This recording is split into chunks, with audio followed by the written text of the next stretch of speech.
For as long as we've been around, sports have been a very big part of our lives, whether it's the intensity of a game, embracing our traditions, or just dreaming of being successful. Sports are just a large part of people's lives, and it makes sense that video games were the next medium for them to take over. Back in the early days in the 70s, games used to look like this and this. This is what they called sports games. Plenty of classic games such as football, and football came out around this time. And who could forget Pele's soccer, where the gameplay looked like this? The early days were very primitive and simple, but very necessary for the next step. As we've previously just seen, on the Atari, people looked like little dots, and maybe if you're lucky, they look like a weird silhouette of human. On the NES, we had games coming out looking like this and this, where you can actually identify that you're playing as a human being. We also got better names like Blades of Steel and NES Open. And of course the classic game football again.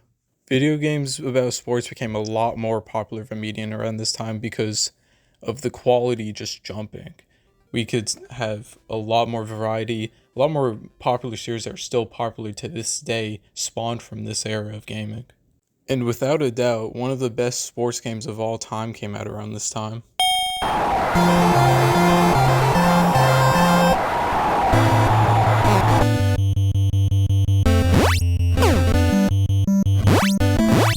Punch-Out was a very special game. Not only is it one of the best video games that came out on the NES, but it showed us that sports games don't have to be boring simulators. They can be fun too.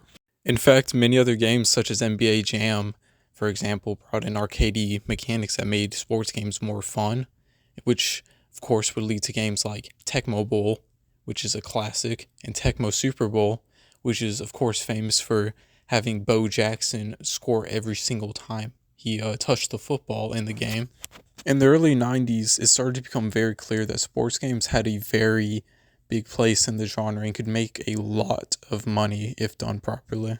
The late 90s were a golden era of sports video games. We had Tony Hawk's Pro Skater, NHL 94, FIFA 99, NBA 2K, NCAA Football, NCAA Game Breaker, King Griffey's Major League Baseball, WCW vs. NWO World Tour, King Griffey Jr. Slugfest, Daytona USA, NBA Live, NFL Game Day, NFL Quarterback Club, and last but not least, NFL Blitz. The amount of competition in this era was the reason why we had so many great games from the mid-90s to the mid-2000s, which I believe is the golden era of sports games. Some of the best video games ever made came out in this era and were sports games. In fact, to kick off the 2000s, we had NFL 2K1. This game has a 97 on Metacritic. It is the 15th highest rated game ever on that website. It is literally put up with GTA 4 and Breath of the Wild as the best games of all time. Now, how does this happen with a sports game that's only on one console? The previous NFL 2K was a good game, don't get it wrong. It didn't have a lot of features in it though. NFL 2K1 refined every single thing that was good about 2K and then added a bunch to it. And it was probably a better game than Madden at the time, which is why it's more beloved. And Madden didn't release on the Dreamcast, so Sega decided, we're going to make a better game and it's only going to be on our console. So you have to get our console to buy it. And I mean, the Dreamcast had like good games and all that, but NFL 2K and Sega's consoles neither exist anymore. So what we have to wonder is what happened to this era of gaming where there was so much competition. I like to call this era the dark ages of sports games because this is when the quality just starts going down after a couple years. And it all starts with the NFL and EA's exclusivity license for the NFL, which meant that no one else could make NFL games. And this would be okay for a couple years because they still made good games. They made, the Madden 06 to 08, which was probably the best stretch of Madden games ever. But that is their versions on the previous generation of consoles, like the PS2. Madden 06 on the Xbox 360 was the first one for the next generation consoles, and it was rushed out very fast, and it did not have any features like at all. It was a very stripped down game the graphics did not hold up to that fake trailer that was made. And it was one of the first Madden games that was universally kind of just panned by critics and audiences. This generation of sports games on the PS3, 360, Wii consoles, it had a lot of missing features because they rebuilt the game on a new engine, and they kind of ran with it for a long time until they replaced it with the Frostbite engine. But these games were very bare bones and stripped down. And I know by today's standard, you can look back and see that a lot of these features that were in these stripped down versions of the games were still missing from the current generation of sports games. And it went like this for pretty much every series of sports games going on at the time. Boxing games, those I haven't really mentioned much besides Punch-Out, but those died off completely. Like, you'll see one every like 5 years now, maybe. Another good example is the NBA Live series.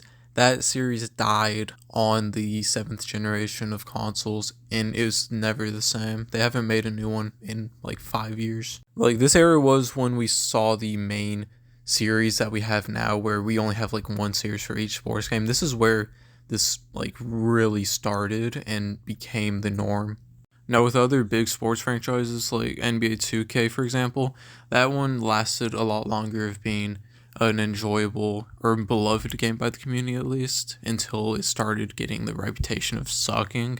The NHL games are in a weird point where there's not a lot of pushback from the fans, at least not loud enough to where it makes a difference, but the games are also just not terrible, or at least not as just ridiculously bad as other sports games.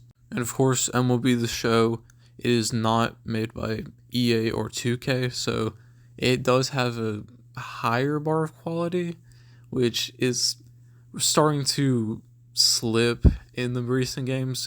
With each entry of that series, it's starting to get a little worse over time. Now, I say this to give context to what the sports gaming scene looked like at the time and how different it was from the 90s, where there was so much competition that you had to fight to be bought on store shelves, and now there's no will to get better or do anything. You're gonna sell no matter what. And I think no other game in the franchise up to that point really exemplifies that until Madden 13. I think that is the crowning jewel of just showing how awful the Madden games were gonna be from that point on. Now, the gameplay was slightly improved from like Madden 12, because that game's gameplay was not liked as well. But Madden 13 also decided, hey, we're going to focus on being only multiplayer and having nothing else matter or have any depth.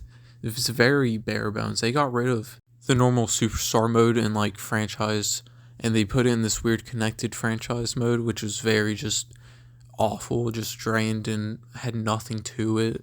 After Madden 13, the standard was kind of set for the future of the games, because it was focused on the online aspect, because Ultimate Team sells a lot. They make a lot of money from Ultimate Team, and they drip feed features like every game so you can have something to put on the box to advertise it. It took years to get basic features back that were in the games from 2001. The PS4 generation started right after Madden 13 with Madden 25, which was released as the 2014 version of Madden. And the PS4 generation is the worst era of Madden. While the PS3 started showing the signs of a decline, the PS4 generation was where it was in full effect, and we got some of the worst Maddens of all time. With the new generation of consoles, we became a lot more limited with our choices in all types of sports games. Multiple like whole genres of sports games were just dead, like boxing games. Good luck finding a boxing game on the PlayStation 4. The PS4 generation is when we saw the end of the NBA Live series. It had already shown its decline with like NBA Elite 11 failing completely, not even coming out. But then we saw NBA Live 14 come out, and it's pretty much considered one of the worst basketball games of all time, and especially the worst NBA Live, because they had a pretty high bar even up to that point. College sports games were also just completely dead because of a lot of rights issues, so the whole generation didn't have any.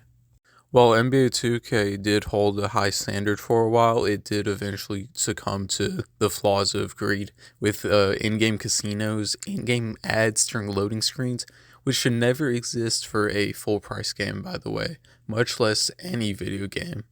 While it is easy to start losing hope at this point because of how bad the quality has been, there is some light at the end of the tunnel. With the college football game coming back, they spent a lot of time working on it, and it shows what happens when you do allow yourself more than a few months to develop a game. This game is quality. It is a legitimately good game, especially compared to the standard that's been set recently. In fact, I think a lot of sports games are starting to show signs of quality, even if they haven't really reached the pinnacles yet. In fact, 2K in 2K23, they added the My Errors mode, which is probably my favorite mode in like any sports game. There are a lot of modern competitors in the sports game scene, such as like Retro Bowl is probably the most popular one because it's accessible and it's pretty good. There are competitors to Madden such as Axis Football and Maximum Football, but to be fair to them, they don't have the budget or manpower to really reach the levels of Madden, so I'm not going to be too harsh on them. I think what sports gaming needs to reach a new golden era is variety in the types of games. I'm talking bringing back like the arcadey type games like NFL Street or Blitz, and giving time to develop games, whether they have to do like the Call of Duty approach where they have two teams and one team spends 2 years working on a game and then the other does the same thing. If we can have that kind of cycle where they can just take more time to just improve and iron out their games, I think even then they could just keep the annual approach because they're not going to get rid of the annual games. They make too much money to do that.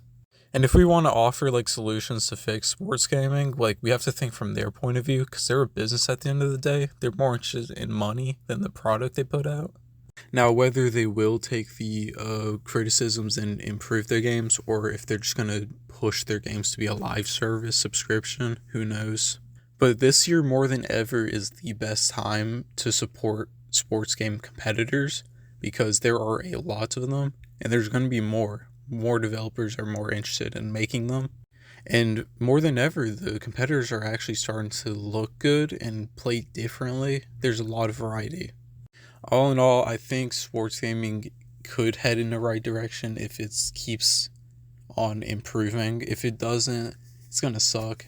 But there are competitors, and we have potential to revive the genre. Anyways, that's all I have for this video. I appreciate you watching this all the way through. And tell me what your favorite sports game is in the comments. I would be interested to see that. If there's any topics you want me to cover, leave it below because I will take them into consideration. Anyways, that's all. See ya.